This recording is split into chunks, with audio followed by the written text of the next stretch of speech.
This college wrestler, plucked from obscurity, made his way to the top and burned every bridge along the way. We'll never like the guy. Got to know TJ as a person. He's a dickhead. An underdog who snatched victory when given the chance. You want to talk about a kid rising to the occasion? He's considered one of the most disgraceful champs in the UFC. What led to him making the decision that would change his career forever? There's a little snake in the grass right there. Hey, little boy. Whose fault was it really for the messy departure from his longtime teammate? You're like a prostitute on a corner bouncing around from gyms. What happened to cause his downfall? And why did he get one of the harshest bans in UFC history? I messed up. Hard time trying to forgive myself for this, but I gotta man up to what I did. Stick around and find out, because today we are talking about the controversial champ himself, TJ Dillashaw. I'm Nick the Ear, and you're watching OOSS. Born in Sonora, California on February 7th, 1986, TJ Dillashaw started his journey in combat sports as a high school wrestler where he performed successfully enough at the state level to get him a full ride scholarship to Cal State Fullerton. He qualified for the NCAA Division I Nationals 3 times, and after graduation, his coach Mark Munoz asked him to join the Reign Training Center, focusing on MMA. He would go out there, just wrestle his heart out, and even go to blows with his training partners. So I told TJ after bat, I said, hey, you need to fight.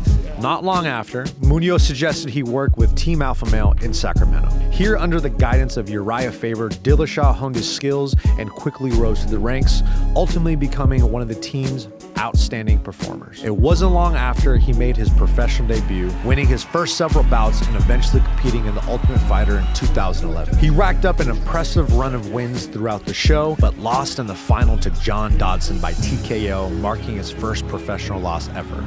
He wouldn't lose by TKO for another 8 years, but we'll get to that later.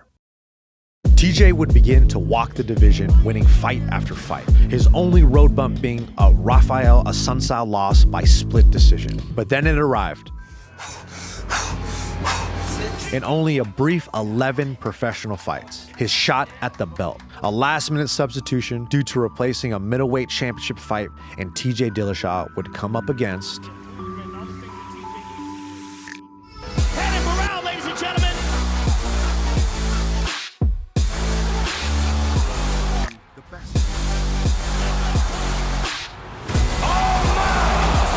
Going into this fight, Renan Barão was the current UFC champion who was riding a 32-fight win streak that lasted nearly a decade. So obviously Barão was coming into this fight as a huge favorite, with many seeing him as one of the top pound-for-pound fighters in the world.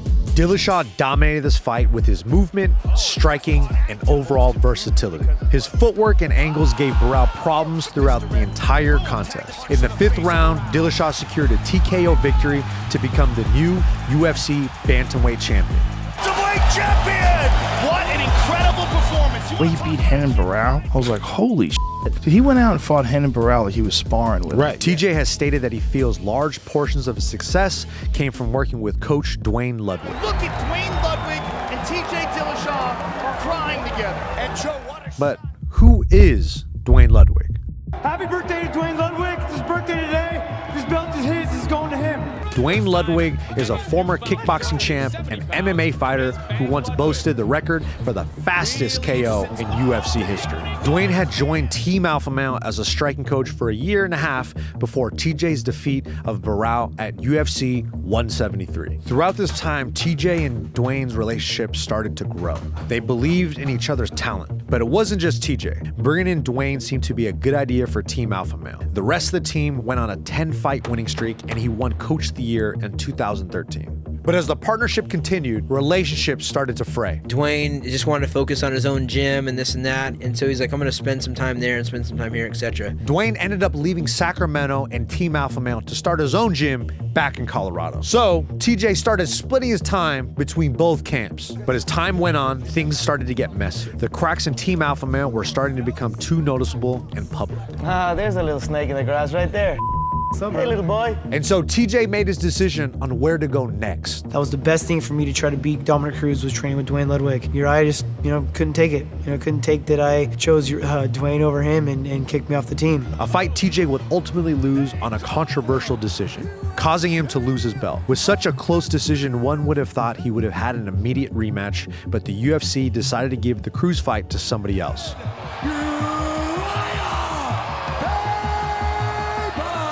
Uriah Faber, a nail in the coffin of their relationship. And this is what TJ said about their parting of ways. Uriah gave me an ultimatum. As soon as someone gives you an ultimatum, you know that guy doesn't have your back. Now, many people see the decision of leaving Team Alpha Male as the beginning of his downfall. But before we get there, let's talk about the aftermath of their split. Once TJ left to train with Duane exclusively, things seemed to be going fine for about a year and a half until Duane Ludwig gave an interview on Sirius XM radio stating that TJ was the only person on Team Alpha Male who wanted to become a champion. He goes, but what's up with Duane saying that no one on your team wants to be champions? That's weird. You said on Sirius XM that TJ is the only member of Team Alpha Male that really wants to be a champion. Do you regret saying these comments? I don't regret it. No one trains as intense or as focused as TJ, period. I mean, there's champions and then there's champions. After this, Uriah Faber and Cody Garbrant started publicly speaking about their beef with Duane Ludwig and with TJ Dillashaw. TJ was never the best teammate. He would like try to hurt people. He's a very competitive guy and he has a temper. And Chris choked him out, and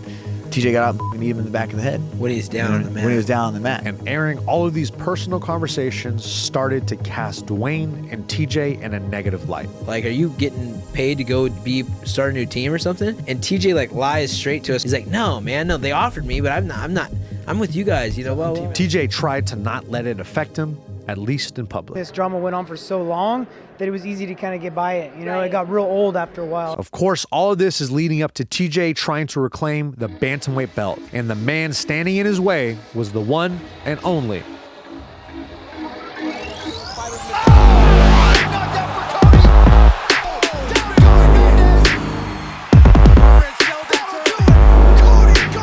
his former teammate, the man who stood up to McGregor for him, and now the current UFC champion, Cody Garbrant. It's not good.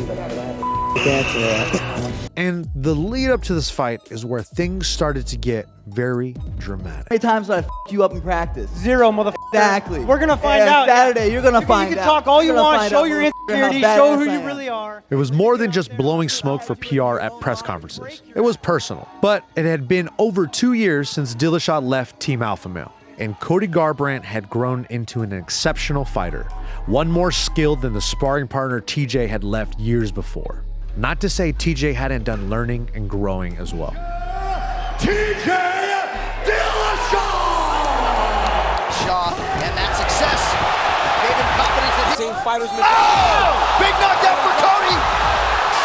There's the horn to end round one. Right-handed guy, I don't quite understand why. Oh, he caught him with a head kick! Oh! He's hurt! Dillashaw trying to finish this fight! That's it!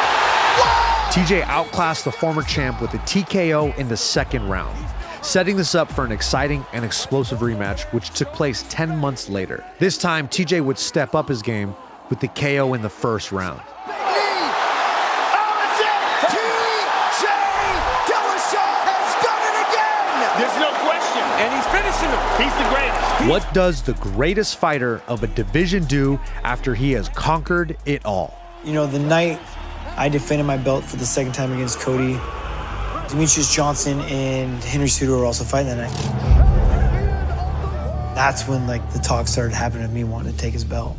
Bring it, baby, let's do this.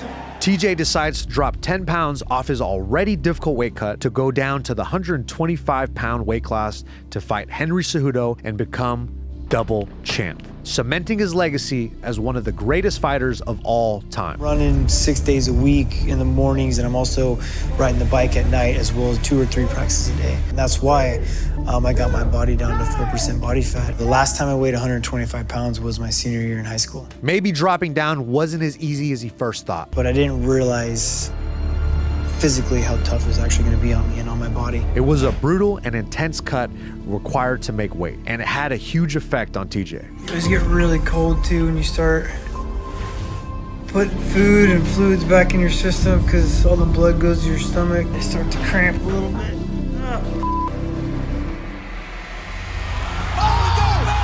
Henry Cejudo knocks TJ Dillashaw in round one! The messenger! And while losing a championship fight in the first 30 seconds must be one of the worst feelings in the entire world, it was only going to get worse.